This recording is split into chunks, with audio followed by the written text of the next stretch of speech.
ખ્યાલ આવ્યો કે આ મૂલ્યો સામાન્ય એસિડ કે બેઝ સંયોજનોના કે એ અને કે બી એટલે એસિડ વિયોજન અચળાંક અને બેઝ વિયોજન અચળાંકના મૂલ્યો કરતાં ઘણા નીચા છે. દાખલા તરીકે ગ્લાયસિન એક ઉદાહરણ તરીકે આપણે જો લઈએ તો ગ્લાયસિનના એસિડ વિયોજન અચળાંક કે એનું મૂલ્ય 1.6 × 10⁻⁻10 જેટલું નીચું જોવા મળ્યું, જ્યારે એનું બેઝ વિયોજન અચળાંક કેબીનું મૂલ્ય 2.5 × 10⁻12 જેટલું નીચું જોવા મળ્યું છે. આ બંને કે એ અને કેબીના જે નીચા મૂલ્યો છે સૂચવે છે કે સામાન્ય એસિડ અને બેઝ સંયોજનો કરતાં એમિનો એસિડ કંઈક ભિન્નતા ધરાવે છે.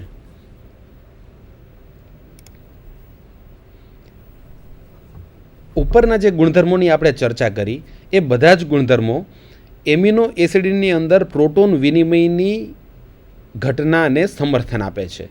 મિત્રો, લોરી બ્રોન્સ્ટેડ એસિડ બેઝ સિદ્ધાંત જો યાદ કરીએ તો આપણને ખ્યાલ આવે કે જે પદાર્થો પ્રોટોન આપી શકે એને એસિડ કહેવાય અને જે પ્રોટોન સ્વીકારે એને બેઝ કહેવાય. સામાન્ય રીતે કાર્બોક્સિલિક સમૂહ એસિડિક સમૂહ છે એટલે પ્રોટોન આપવાની વૃત્તિ ધરાવતો સમૂહ છે. એ જ રીતે એમિનો સમૂહ બેઝિક સમૂહ છે એટલે પ્રોટોન સ્વીકારવાની વૃત્તિ ધરાવે છે.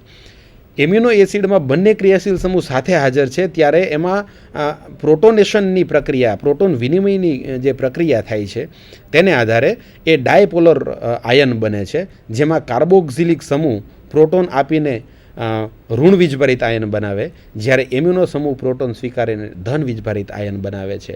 આવો જે ડાયપોલર આયન છે એને ઝ્વિટર આયન તરીકે ઓળખવામાં આવે છે. તમે સ્લાઇડમાં વાંચી શકો છો. At definite pH the carboxyl group will unprotonated and the amino group will be protonated. This species is stuck as a zwitterion. આપણે એનું બંધારણ જોઈએ. અહીંયા બે બંધારણ ઝ્વિટર આયનના દર્શાવેલા છે. સ્લાઇડમાં તમે જોઈ શકો છો, જેમાં કાર્બોક્સિલિક સમૂહ છે એ પ્રોટોન આપી કાર્બોક્સિલેટ ઋણ આયન સ્વરૂપે જોવા મળે છે, જ્યારે એમિનો સમૂહ એ પ્રોટોન સ્વીકારીને એમોનિયમ ધન આયન બનાવે છે. અહીં જે પહેલા બંધારણમાં જે common R group side chain તરીકે દર્શાવેલું છે એમાં આરની જગ્યાએ મિથાઇલ સમૂહ મૂકી એલેનાઇનનું સ્ટ્રક્ચર, એલેનાઇનના ઝ્વિટર આયનનું સ્ટ્રક્ચર બાજુના બીજા બંધારણમાં દર્શાવેલું છે. આ બંધારણ એ એમિનો એસિડના જે આપણે 4 લાક્ષણિક ગુણધર્મો જોયા એ ગુણધર્મોને અનુમોદન આપે છે. Iso electric point. મિત્રો, આ ગુણધર્મ એમિનો એસિડનો સમજતા પહેલાં આપણે એમિનો એસિડનું જલીય દ્રાવણમાં ઇક્વિલિબ્રિયમ સમજવું પડશે. આપણે જોયું કે એમિનો એસિડ એ ડાયપોલર આયન સ્વરૂપે અસ્તિત્વ ધરાવે છે, જેમાં મુક્ત કાર્બોક્સિલિક સમૂહ નથી, મુક્ત એમિનો સમૂહ પણ નથી, પણ એના બદલે કાર્બોક્સિલેટ ઋણ આયન અને એમોનિયમ ધન આયન સ્વરૂપે ઝ્વિટર આયન તરીકે એમિનો એસિડ અસ્તિત્વ ધરાવે છે. જ્યારે આવા ઝ્વિટર આયન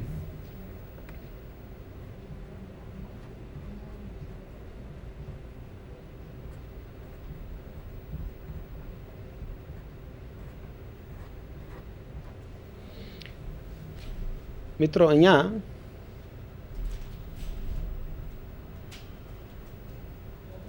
તમે જોઈ શકો છો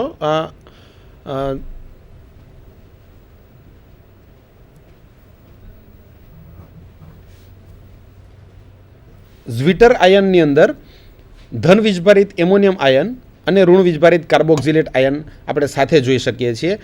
એસિડ અને બેઝના દ્રાવણમાં જુદી જુદી રીતે આ ઝ્વિટર આયનનું ઇક્વિલિબ્રિયમ થાય છે. સૌપ્રથમ આપણે એસિડિક દ્રાવણમાં ઝ્વિટર આયનનું ઇક્વિલિબ્રિયમ જોઈએ. એસિડિક દ્રાવણ સાથે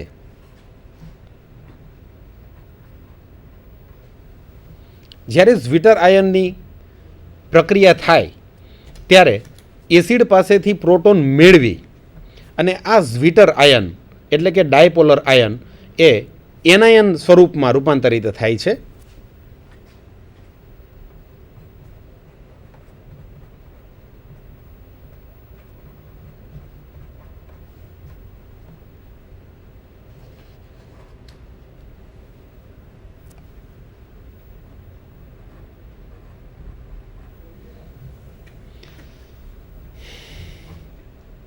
મિત્રો, અહીંયા તમે જોઈ શકો છો આ પ્રક્રિયામાં કે એસિડ પાસેથી પ્રોટોન મેળવીને જે કાર્બોક્સિલેટ ઋણ આયન હતો એ તટસ્થ થાય છે કાર્બોક્સિલિક એસિડ સ્વરૂપે.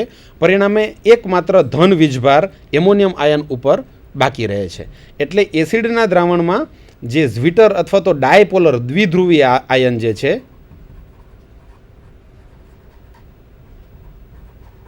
એનું રૂપાંતર ધન વીજભરિત આયનમાં એટલે કે કેટાયનમાં થાય છે. એ જ રીતે જો બેઝિક દ્રાવણમાંની પ્રક્રિયા આપણે વિચારીએ તો આ ડાયપોલર આયન બેઝ સાથેની રાસાયણિક પ્રક્રિયામાં પ્રોટોન આપે છે અને પ્રોટોન આપીને એ એમોનિયમ ધન વીજભાર ગુમાવે છે. પરિણામે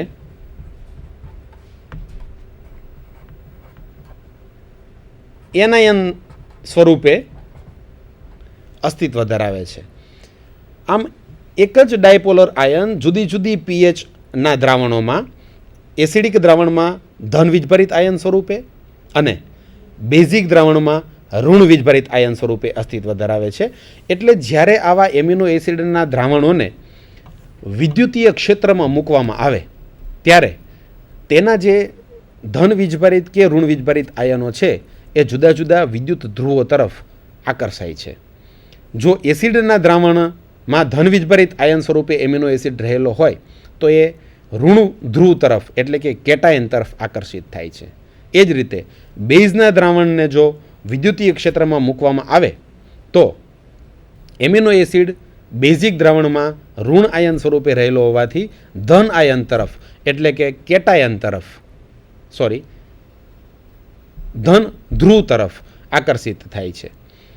પરંતુ દ્રાવણની જો અમુક ચોક્કસ પીએચ મેન્ટેન કરવામાં આવે તો આ બંને કેટાયન અને એનાયન વચ્ચે ઇક્વિલિબ્રિયમ સંતુલન સ્થપાય છે. અમુક નિશ્ચિત પીએચે કેટાયનનું રૂપાંતર ડાયપોલર આયનમાં, એ જ રીતે એનાયનનું રૂપાંતર ડાયપોલર આયનની અંદર થવાને કારણે દ્રાવણની અમુક નિશ્ચિત પીએચે દ્રાવણમાં એનાયન અને કેટાયનની સાંદ્રતા સમાન થાય છે.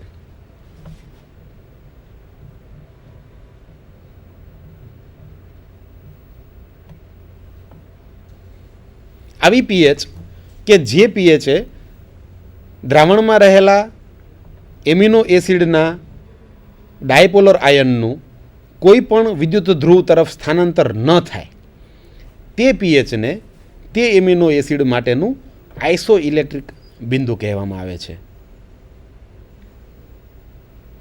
હવે આપણે ફરી સ્લાઇડ જોઈએ. Isoelectric point. As amino acids are polar in nature, they show electrical properties.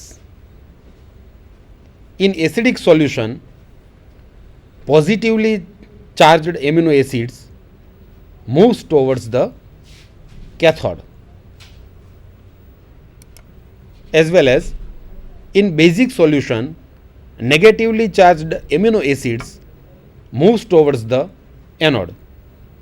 At a certain pH of the solution, there is no movement of the amino acid, and that pH is indicated as isoelectric point of that particular amino acid.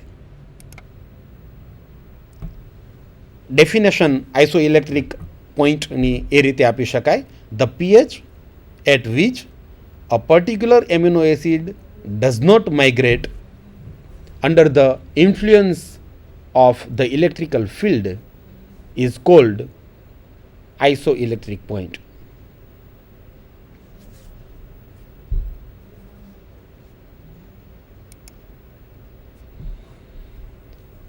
મિત્રો, જુદા જુદા amino એસિડના isoelectric બિંદુ જુદા જુદા હોય છે અને ચોક્કસ હોય છે. દરેક એમિનો એસિડ માટે પોતાનું આઇસોઇલેક્ટ્રિક બિંદુ નિશ્ચિત હોય છે. સામાન્ય રીતે જે તટસ્થ એમિનો એસિડ છે કે જેમાં કાર્બોક્સિલિક અને એમિનો સમૂહની સંખ્યા સમાન છે એવા તટસ્થ એમિનો એસિડના આઇસોઇલેક્ટ્રિક બિંદુ 5.5 pHથી 6.3 pHની વચ્ચેના જોવા મળ્યા છે. એ જ રીતે એસિડિક એમિનો એસિડ કે જેમાં એમિનો સમૂહ કરતાં કાર્બોક્સિલિક સમૂહની સંખ્યા વધારે હશે તેમના આઇસોઇલેક્ટ્રિક બિંદુ લગભગ 3 pHની આસપાસના જોવા મળે છે, જ્યારે બેઝિક એમિનો એસિડ કે જેમાં કાર્બોક્સિલિક સમૂહ કરતાં એમિનો સમૂહની સંખ્યા વધારે હોય છે તેમના આઇસોઇલેક્ટ્રિક બિંદુ 10 pH આસપાસના જોવા મળે છે. Isoelectric point of neutral amino acids are between pH 5.5 to 6.3. Of acidic amino acids are around pH 3, and of basic amino acids are around pH 10.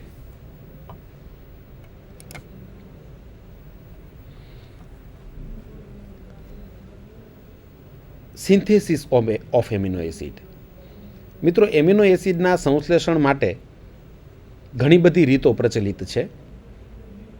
એમાંની એક રીત અહીંયા દર્શાવવામાં આવી છે, જે સ્ટ્રેકર સંશ્લેષણના નામથી પ્રસિદ્ધ છે. સામાન્ય રીતે સ્ટ્રેકર સંશ્લેષણ એ આલ્ડીહાઇડમાંથી એમિનો એસિડના સંશ્લેષણ માટેની પદ્ધતિ છે. તમે અહીં જોઈ શકો છો કે આલ્ડીહાઇડમાંથી જો એમિનો એસિડનું સંશ્લેષણ કરવું હોય તો સૌપ્રથમ આલ્ડીહાઇડની પોટેશિયમ સાયનાઇડ અને એમોનિયમ ક્લોરાઇડ સાથે રાસાયણિક પ્રક્રિયા કરવામાં આવે છે. આ બંને રિએજન્ટનો જે ઉપયોગ થયો છે, પોટેશિયમ સાયનાઇડ અને એમોનિયમ ક્લોરાઇડ, એ બંને વચ્ચે રાસાયણિક પ્રક્રિયાથી પહેલાં તો એમોનિયમ સાયનાઇડ ઉત્પન્ન થાય અને એમોનિયમ સાયનાઇડની આલ્ડીહાઇડ સાથે રાસાયણિક પ્રક્રિયાથી એમિનો નાઇટ્રાઇલ સંયોજનો મળે છે. એમિનો નાઇટ્રાઇલ સંયોજનનું બંધારણ વચ્ચે આપ જોઈ શકો છો, જે મધ્યવર્તી નિપજ છે. વચ્ચે કાર્બન છે, એની સાથે આલ્કિલ સમૂહ જોડાયેલો છે, એક એમિનો સમૂહ છે, અને એ કાર્બન બીજા કાર્બન સાથે એક બંધથી જોડાયેલો છે, જે નાઇટ્રોજન સાથે ત્રિબંધથી જોડાયેલો છે. એટલે કે નાઇટ્રાઇલ સમૂહ, અથવા તો આપણે એને સાઇનો સમૂહ તરીકે પણ ઓળખી શકીએ, એ સમૂહ ત્યાં આવેલો છે. જ્યારે કોઈ પણ સાયનાઇડ સંયોજનોનું એસિડિક જળ વિભાજન કરવામાં આવે ત્યારે સાઇનો સમૂહનું અથવા નાઇટ્રાઇલ સમૂહનું કાર્બોક્સિલિક એસિડ સમૂહમાં રૂપાંતર થાય છે. અહીં પણ એમિનો નાઇટ્રાઇલનું એસિડિક જળ વિભાજન કરતાં આપણે એમિનો એસિડ મેળવી શકીએ છીએ. આ રીતે સ્ટ્રેકર સંશ્લેષણની મદદથી એમિનો એસિડના સંશ્લેષણ કરી શકાય. જો અહીં શરૂઆતમાં જે આલ્ડીહાઇડ લીધો છે એ આલ્ડીહાઇડમાં આરની જગ્યાએ હાઇડ્રોજન લેવામાં આવે તો આ જ પ્રક્રિયાને આપણે ગ્લાયસિનના સંશ્લેષણની પ્રક્રિયા સ્વરૂપે દર્શાવી શકીએ. હું અહીં નોટ પર એ પ્રક્રિયા લખું છું, તમે બરાબર અહીં ધ્યાન આપશો. હાઇડ્રોજન લઈએ છીએ આલ્કિલ સમૂહને બદલે.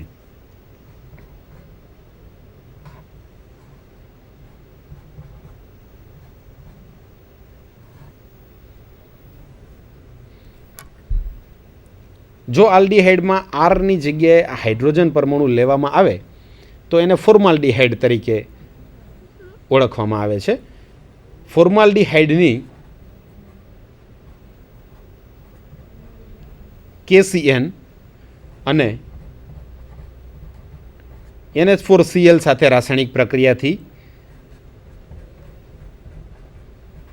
એમોનિયમ સાયનાઇડ પ્રક્રિયક બને છે, જે રાસાયણિક પ્રક્રિયામાં ભાગ લે છે, અને આ KCl પોટેશિયમ ક્લોરાઇડ ક્ષાર રાસાયણિક પ્રક્રિયા દરમિયાન દૂર થાય છે.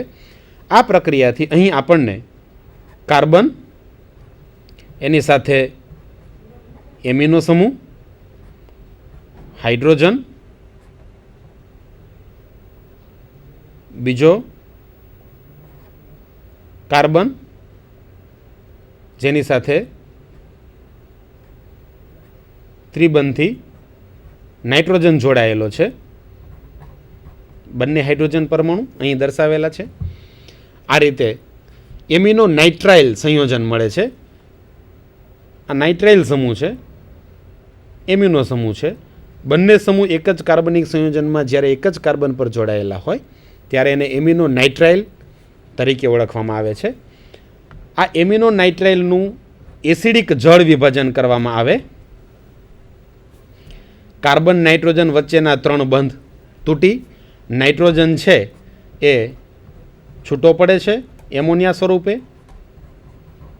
અને આ પ્રક્રિયામાં જળ વિભાજન પ્રક્રિયાથી કાર્બોક્સિલિક એસિડ સમૂહમાં નાઇટ્રાઇલ સમૂહનું રૂપાંતર થાય છે.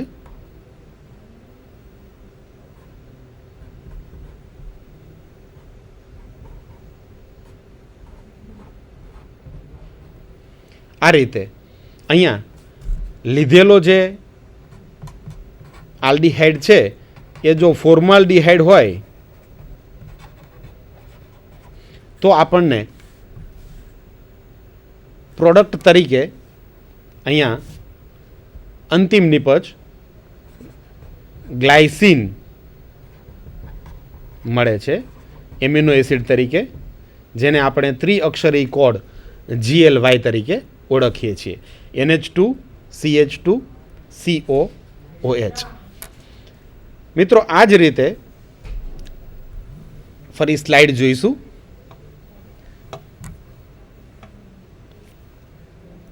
જે સામાન્ય બંધારણીય સૂત્ર આલ્ડીહાઇડનું દર્શાવેલું છે એમાં આરને સ્થાને જુદી જુદી શૃંખલાઓ જોડવાથી જુદા જુદા પ્રકારના એમિનો એસિડનું સંશ્લેષણ આપણે કરી શકીએ છીએ. જો આરની જગ્યાએ હાઇડ્રોજન લેવાથી ગ્લાયસીન મળે છે, તે જ રીતે જો મિથાઇલ સમૂહ લઈને એસિટાલ્ડીહાઇડ સાથે આ જ પ્રક્રિયા કરવામાં આવે તો આપણે એલેનાઇનનું સંશ્લેષણ કરી શકીએ છીએ. એ જ રીતે આલ્કિલ સમૂહ આરના સ્થાને જો બેન્ઝાઇલ સમૂહ લેવામાં આવે C6H5CH2 તો આપણે એલેનાઇનને બદલે ફિનાઇલ એલેનાઇનનું સંશ્લેષણ કરી શકીએ છીએ. ફરી એક એક્ઝામ્પલ આપણે ફિનાઇલ એલેનાઇનના સંશ્લેષણ માટેનું જોઈએ.